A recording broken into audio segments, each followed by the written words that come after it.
Amen. How true. Let's all stand and read our text today. It's 1 Corinthians chapter 15 and verse 58. Totoo yung sinabi ng choir, God's Word changes lives. It's not me. It's not any person here. It is the preaching of the Word of God. It is the power of God unto salvation. Kaya ayun. 1 Corinthians 15:58, kung kaya nga sa gawain ng Panginoon, ang pinaka-feature natin ay pagpapahayag ng kanyang salita. Ang pagpapahayag ng salita ng Diyos. Because it's God's Word that changes lives. In 1 Corinthians 15:58, let's all recite this all together. Alam naman natin lahat to, di ba? Mag-declare kaya ako na mortal sin pag hindi mo alam ito. Hindi mo memorize na. Let's all recite this verse. Everyone, go. Therefore, my beloved brethren, be ye steadfast, unmovable, always abounding in the work of the Lord, for as much as ye know that your labor is not in vain in the Lord. Our Heavenly Father, we now come to your word. Empty us, Lord, of anything that would distract the giving of your word. But help us, Lord, to be focused, that we may understand, dear God, what virtues we need, Lord, to manifest as we do the work of the Lord.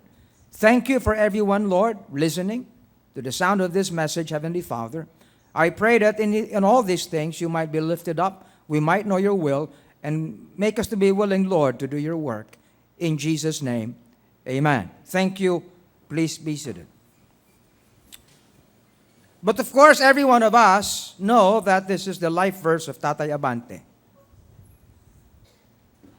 I actually have several messages off from this verse. I remember that the time when during the last wake of Tatay in 1999, I also preached on this subject. No, pero ang title yata ng message ko noon ay The Work of the Lord. Ang kaibahan sa mensaheng ito ay ang sinasabi, virtues in the work of the Lord. The virtues, ang mga katangian at magagandang katangian na ating dapat makita at mamalas as we do the work of the Lord. Now, ang gawain ng Panginoon, mga kapatid, ay isang gawain na hindi lang noble. Ito ang pinakagawain na niloob ng Diyos na maging gawain ng lahat ng kanyang mga hinirang. Ang kalooban ng Panginoon ay such that ang lahat ng nakakilala kay Kristo, ang lahat ng nagsasabing sila'y ligtas, ang lahat na nagsasabing sila'y may pagsunod kay Kristo, okay, ay dapat maging willing gumawa ng gawain ng Panginoon. Naniniwala ba kayo ron? Ha? Ulitin ko yung sinabi ko. That everyone who confesses that they have Christ as their Lord and Savior, that everyone who says that they would want to be obedient to Christ, that everyone who says that they are children of God, ang kalooban ng Panginoon, the will of God for them is for them to do the work of God. Amen? So, hindi lang pala tayo niligtas ng Panginoon upang tayo'y pagpalain, upang tayo'y guminhawa, upang tayo ay makareceive ng maraming blessings. No. Tayo'y niligtas ng Panginoon upang tayo ay makagawa ng kanyang gawain. That should be basic sa lahat, mga kapatid. At ang isang pagpapatunay, no, one proof of the reality of such profession that a man may have is when he is willing to be obedient to Christ. Kung kaya, narito ang isang sinasabi ni Apostol Pablo, Brethren, be ye steadfast, unmovable, abounding in the work of the Lord. There is no other work where we should abound, but in the work of the Lord. I realize that we are into much work and different kinds of works here on earth. Marami tayong maaaring ginagawa, marami tayong maaaring pinagkakaabalahan. Okay? Hindi ko inaalis na kinakailangan nating magkaroon ng trabaho. Tama ba? Hindi natin inaalis na kinakailangan meron tayong employment, for example, o kaya meron tayong negosyo, o kaya meron tayong kahit na anong gaano kaliit na business. In fact, I have been encouraging all our people. No? If you can be a businessman, fine. If you can be an entrepreneur, go ahead. In fact, ang sabi ko we want to raise our people up, train them in every way. Amen? I have been telling all our young people, go on ahead and finish your courses so that pagkatapos ng inyong pagtatapos, pag natapos na kayo sa inyong mga kani-kaniyang kurso, ay maging stable ang inyong buhay. Tama ba? Okay. Pero, bilang mga mananampalataya, we understand that we actually go beyond those things. Why? Because it is God's will for us as believers, as Christians, not just to live like how the world lives. Tama? We are not like those na hindi mga mananampalataya. Kahit sinong tao, kahit hindi Kristiyano, maaari magkaroon ng negosyo, but that's all up. Hanggang doon lang sila. Subalit tayo ng mga mananampalataya, we go beyond those things. Nakikinig ba kayo? Okay. Now, in our text today, tatlo ang qualities that the Apostle Paul presents to us if we will have to do the work of God. Anong sabi niya? Be ye steadfast. Ikalawa, be ye unmovable. Ikatlo, be ye abounding. Where? In the work of the Lord. We all have a relationship to the work of the Lord, seeing that we all members of the Lighthouse Bible Baptist Church. Well, of course, marami dito sa atin ang siguro members pa ng ibang church. But, kung saan man kayo bahagi ng gawain ng Panginoon, that is where you should abound, you should be steadfast, and you should be unmovable. Amen? Marami mga mananampalataya would say, well, I want to be a strong Christian. I want to be a stable Christian. I want to be this and that. But all those things, mga kapatid, ay na-apply lang nila sa kanilang sarili bilang individual. Yes, tama yun, na bilang individual Christians, we should have strength. Bilang individual Christians, we should have, katatagan, di ba? Stability. Pero hindi lang bilang individual. Why? Because in the work of the Lord, we are many. Tama ba? And I say this, mga kapatid, seeing that we are all preparing sa ating anniversary, in that, ang nais ko mga kapatid, by God's will, ay maunawaan natin that this is not just a performance of your pastor. This is a performance of God's people. And in all of us, ay hinahanapan tayo ng Panginoon ng tatlong virtues, tatlong qualities. Ano nga ulit yun? Being steadfast. Number 2, being unmovable. And number 3, being? Okay. So, ito yung pag-uusapan natin. Tatlo lang mga kapatid. Praise God. Meron yatang 5 puntos bawat isa. So, 15 lahat. Nagbibiro lang po ako. But, hindi po lahat ng tao while reciting the verse really understand kung anong ibig sabihin yan. Di bali sana, kung ang lahat ay nakakaunawa kung anong ibig sabihin ng verse na ito, hindi po tayo magkakaroon ng empty seats dito. No empty seats. Kundi lahat ng nakakilala kay Kristo, lahat ng nabautismuhan. Tama? Nakikinig ba kayo? Ang dami kaya niyan all through the years. Ang dami niyan. You see? And I appreciate those of you who are here, who have been here many, many years. And we don't say, Pastor, matagal na ako rito, I would like to give chances to others. No. Hindi po yan totoo. Amen? Sapagkat walang gumagraduate, dito. At binibigyan ka ng, ito na ang iyong certificate of completion sa gawain ng Panginoon. No, not here in this life. No, doon sa langit pwede. Tama? Doon tayo bibigyan ng certificate. Anyway, so ang pag-usapan natin, number 1, be steadfast. As we look into these things, maganda siguro mga kapatid na suriin natin ang ating sarili on how actually we fare sa mga qualities na ito. Tama ba? Kapag tayo nanonood ng television, for example, nanonood tayo ng mga pelikula,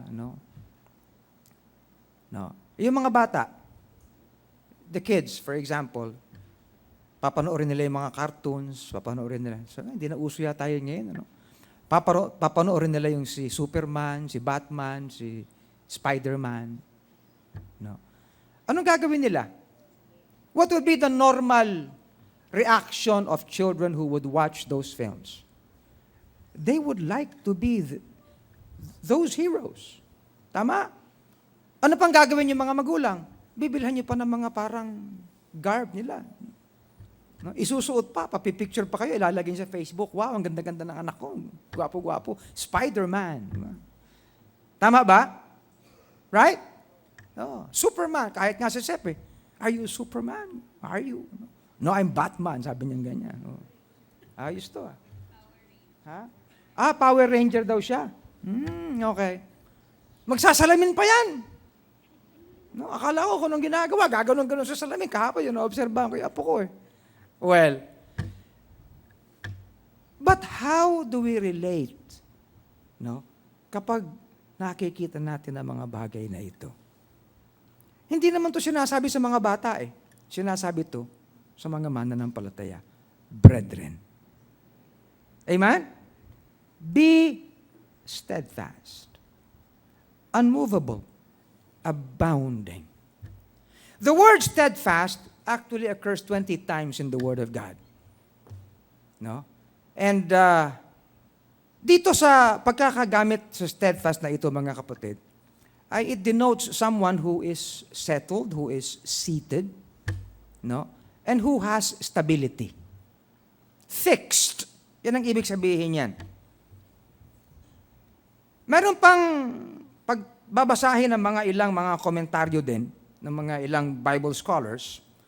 Ang ibig sabihin ng steadfast ay para bang front line ng isang military. Na kung saan, pag nagmamarcha sila, di ba, nakapanood na ba kayo ng mga pelikula na yung mga sundalo yung nagmamarcha sila? No? Tapos kapit-kapit silang ganyan, walang puwang. Tama? And they move na merong pare-parehong cadence, may move na matatag, steadfast. Steadfast they move and steadfast they look forward. Pag pinag-usapan yung steadfast, it has a prospective na parang hinaharap. Okay? Hindi lang yung naka-standstill ka na wala kang ginagawa, but a steadfast has something in it na you look forward to an accomplishment. Okay? For example, the Lord Jesus Christ manifested this quality. Doon sa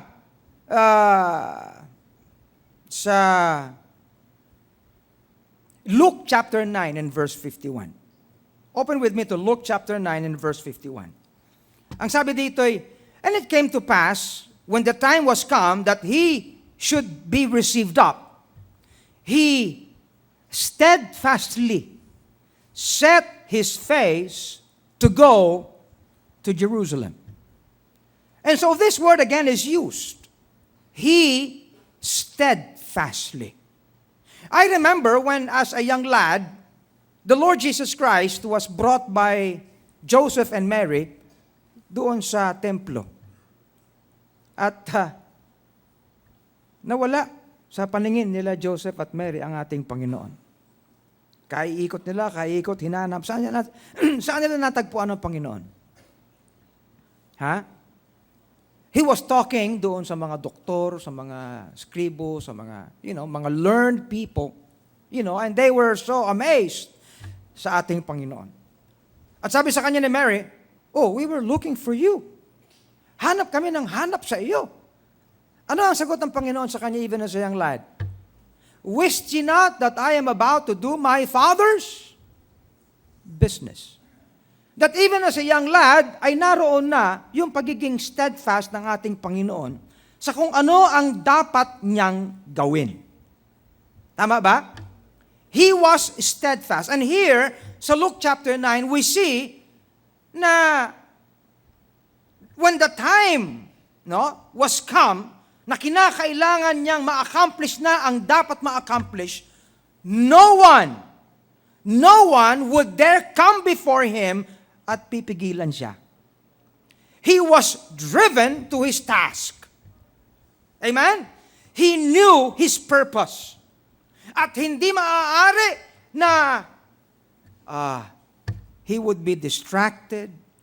Hindi maaari na kung ano ang dapat niyang ma-accomplish in his being the Lamb of God ay mapipigilan pa. Tama?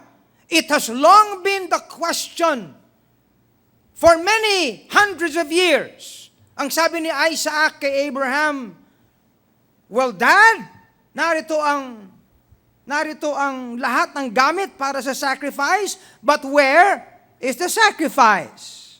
Ano ang sabi ni Abraham kay Isaac? God will provide the sacrifice. And when, after those hundreds of years, at dumating na si John the Baptist and the Lord Jesus Christ came to him to be baptized and to start his ministry, ang sabi ni John, "Behold the Lamb of God which taketh away the sin of the world." From then on, the Lord Jesus Christ was steadfast in his ministry. Nakikinig ba tayo? Ibig sabihin, number one here is this. Kinakailangan nating maunawaan ang quality, ang virtue ng pagiging steadfast. Why? Simply because the Lord Jesus Christ Himself manifested that quality. Amen? We have all the reason to understand and to manifest our being steadfast in the work of God. Why? Because we follow Christ. We try to understand Christ. We try to know Christ. We try to do His will. We try to be obedient sa Kanyang sinasabi. We try to understand everything. We try to know Him in the closest manner. At kung hindi tayo magpapakita ng pagiging steadfast as He was steadfast, di parang hindi natin siya kilala. Amen? Naalala niyo ba yung preaching ko ng linggo ng maga? Tungkol sa how we know our Lord. Amen?